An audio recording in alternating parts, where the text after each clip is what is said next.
Welcome all. If you're watching this video, then you're interested in going to New Orleans. Congratulations, you have amazing taste. So we booked ourselves onto the business class flight from Heathrow to New Orleans airport. So we arrived pretty much off our face on champagne and cocktails, which is always a good way to start a holiday. Here is the Airbnb that we stayed at. So this was down in the financial part, the financial district of New Orleans. Probably a 5-10 minute walk away from the centre, from Bourbon Street rather, as a reference. But this is the views that you get from it. You're right near the Caesars Superdome. You've got the bridge.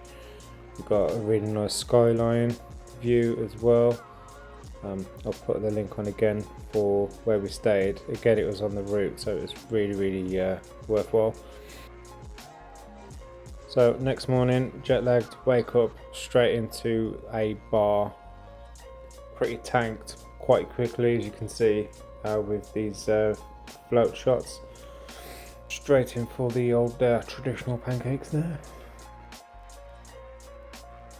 When you make your way downtown, down to Bourbon Street, you get pelted with lots of beads. Sometimes if you get your boobs out, you get more attention obviously, and people throw more stuff at you, but yeah, it's a really good vibe down there. You just walk down the street, there's people on the balconies everywhere. They've got merch, they've got beads, they've got all sorts of weird stuff they just like throw at you. You see stuff like this, you don't know if you're actually drunk or high or what. There's stuff that you see when you walk down the street, you just question like the reality of where you are. It's a really cool place. It's our second time of coming to New Orleans. The first one was on Route 66. We took a diversion, went down for Day of the Dead. Best way to explain New Orleans is Amsterdam on steroids, I think, is a fair assessment of that. Again, it's such a cool place. As you can see on the photos, it's just such a vibe. Just everybody everywhere is just having such a good time. Everyone's on the same wavelength. There's no hate anywhere. Everyone's just there for a good time. Now, unfortunately, we went last year, not long after the tragedy that happened on New Year's, so it was a little bit somber to begin with. But as the day goes on, there's a lot more people coming out. Started to get a bit more lively. We had a lot of army presence down Bourbon Street because obviously what happened a month and a half before. So later that night, we went back to our apartment because we was feeling rather tired.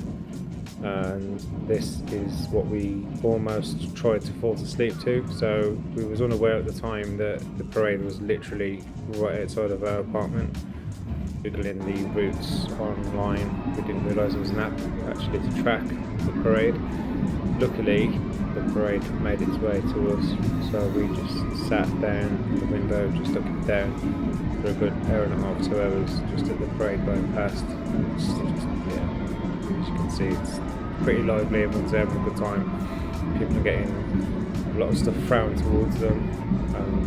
The stuff that you get, you see later on, you just collect so much crap, but it's just all fun. The music as well, the atmosphere I've never experienced anything like it. It's just really nice, warm community kind of feeling when you're walking through it. Locals that you speak to, they know somebody that's in the parade who participated in making the parade. They're on the float or they're driving the float, so it's a very community event that happens that obviously draws a lot of attention worldwide. As you can see why, some of the floats, the detail on it and how much money they spend on it is absolutely insane. But speak to locals when you're there as much as you can, because they'll give you much better advice than the internet ever will. Eventually falling asleep, we wake up the next morning and then head down to the river. So we booked on the steamboat. So I know people who can play the piano and I know people who can play the guitar, but never in my entire life do I know anybody that can play the steamboat. I mean, this guy absolutely killed it playing the steamboat. I mean, how cool is that?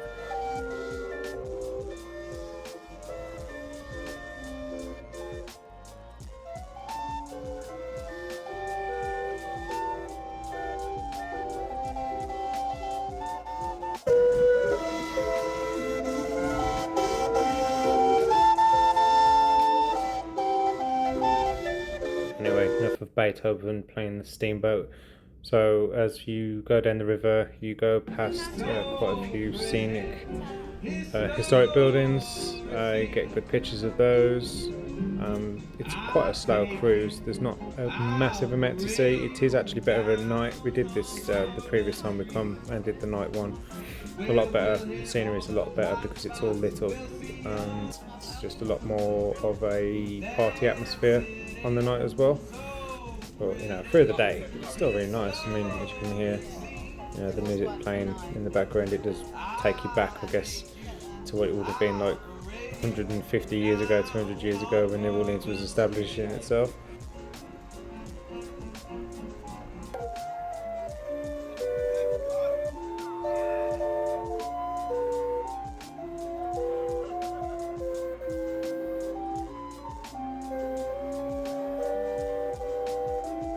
So once we got off our little concert on the water, we headed over down to French Quarters, where we went to a broil shop. So crawfish over there is a very popular dish, and a lot of the restaurants down there have this.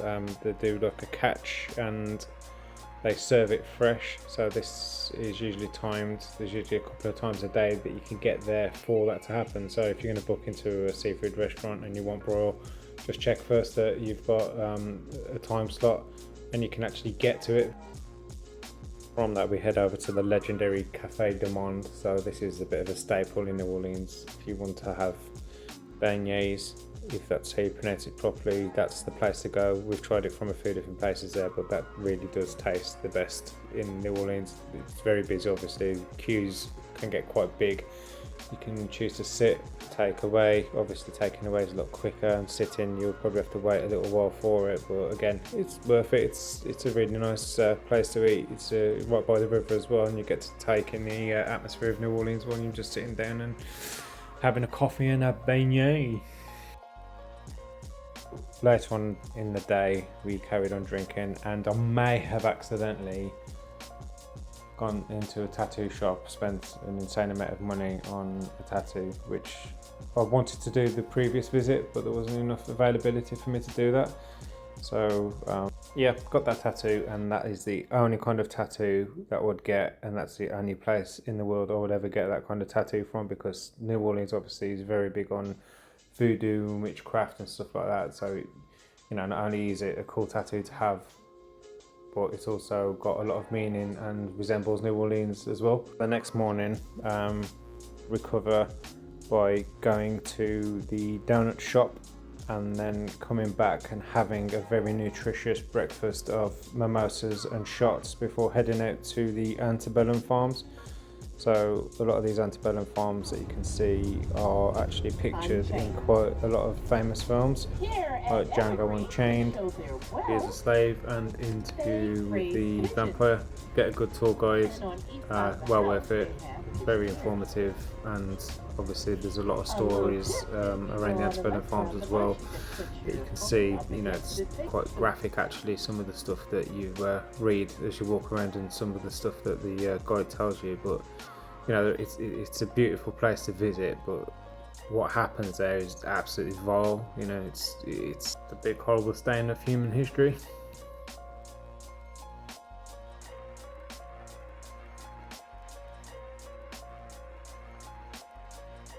So we wrapped up our evening, went back down to the financial district, stopped off to get some fried chicken, and then headed back to our hotel room. So the next day is Mardi Gras day, and we have a lot of eating and drinking to do, so preparation was necessary. So for the Mardi Gras parade, I would recommend downloading this app, the New Orleans Parade Tracker. So this app is live. It shows you every single route for every single parade in every single part of the city. More so for Mardi Gras day, because generally it's just busier. What to expect on Mardi Gras day is pretty much, I would say, quite similar to any other day in New Orleans when the Mardi Gras parade is going on. So every day there's probably 2 or 3 different parades going on. But the people in New Orleans are, beautiful people. They're really friendly people. Some of the friendliest people. I think we've been to 36 states in America, and New Orleans for me is by far my favourite place to go. We toured Route 66, we got told by a lot of people, don't go to New Orleans, it's a dangerous place, avoid it, don't do it. And when we got there, we didn't understand why. So anywhere you look for trouble, you'll find it. But New Orleans, it's a beautiful place with beautiful people. You can see, there's locals. They sit on the curbside. They're cooking their broils. They're cooking meals and barbecuing on the side of the road. It's again just such a nice community feel. You kind of feel like you're just surrounded by amazing people. You can see here, that's my little hall that we got. So when the parades come past and you're actually standing in the crowd, it is literally a bit of a free-for-all. So people throw stuff. Some people have got nets to catch stuff. Some people have got kids that they throw in the air to catch stuff. Yeah, so it's a bit of a sport as well, a bit of a competitive sport. So it just adds to the fun. You just wave your hands like crazy and then hope people throw stuff. If that was me, probably at someone's face, but yeah.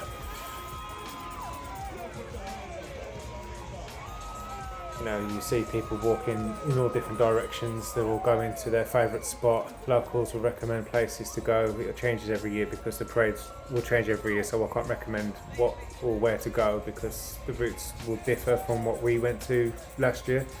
But again, it's all part of the fun. It's Mardi Gras.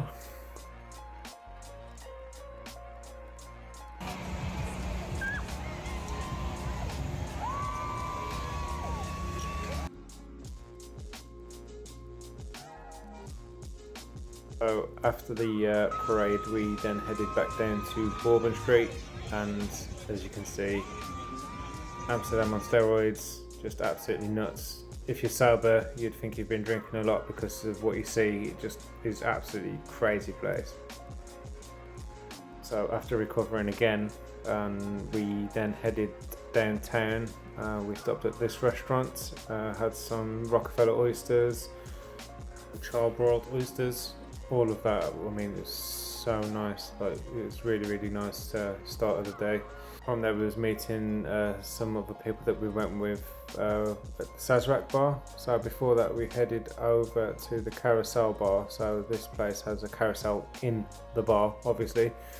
So I was introduced there to old fashions and I nearly died drinking it, but now I'm kind of hooked on them. I absolutely love them and I would make it the same way as they did in that place. New Orleans is the home of Sazerac. The Sazerac bar is actually free to go into, so it's an interactive museum. You do get to do like a really good tour, tell you about the history of it and then the other products that they've made from it, or the other brands that have been inspired by it. They give you recipes to give you taste and testers as well, so you can try the old style Sazerac, new style Sazerac and what they've got coming out. And then again, on the way back, another broil, but this time in this rental it was really different. It was absolutely huge, we couldn't finish it. There's so much food on it, but you literally just get aprons and gloves. There's no nice way of eating it, there's no etiquette, you literally just grab it with your hands and shove it in your face, and yeah. So after feeling refreshed, we got up in the morning and went to Guns and Gators tour. So obviously, Guns and Gators, go to a shooting range, shoot loads of guns, hit as many paper zombies as you can, and then from there they take you over to the swamps and then do a boat tour around the swamps. So you interact with alligators, they feed them marshmallows. For some reason alligators absolutely love marshmallows. They've got I guess local alligators that they're used to and where to see them, so there's a really high rate and a high chance of actually seeing alligators. Some of the alligators are absolutely huge. There is babies there as well for the time of year that we went, obviously February, March. It was pretty warm, probably 24, 25 degrees, so very much a shorts and t-shirt place to be for that time of year. It looks like the one from Happy Gilmore, if you've seen it.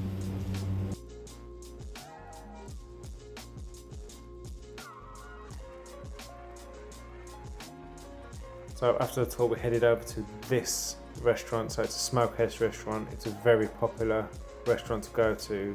Very highly recommend it. Inside or sit outside. Outside's a really nice seating area. Again, there's just music playing. The food that they serve there is insanely nice. It's about 10-15 minutes away from the financial district, so it's a cab ride, but it's well worth it. You know, you really enjoy it if you're into that kind of food. Back home, trip done.